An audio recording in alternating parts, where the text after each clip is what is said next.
Nais ko sang sabihin sa inyo na ang distrito ko po ay drug-free. Pero walang napatay. Kahit isa. Pwede naman pala eh.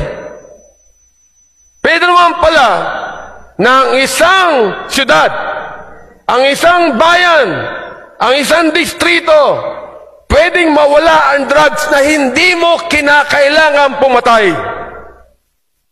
Mga kaibigan, my dear speaker, my dear colleagues, I know that this is a season of giving, love, and forgiveness.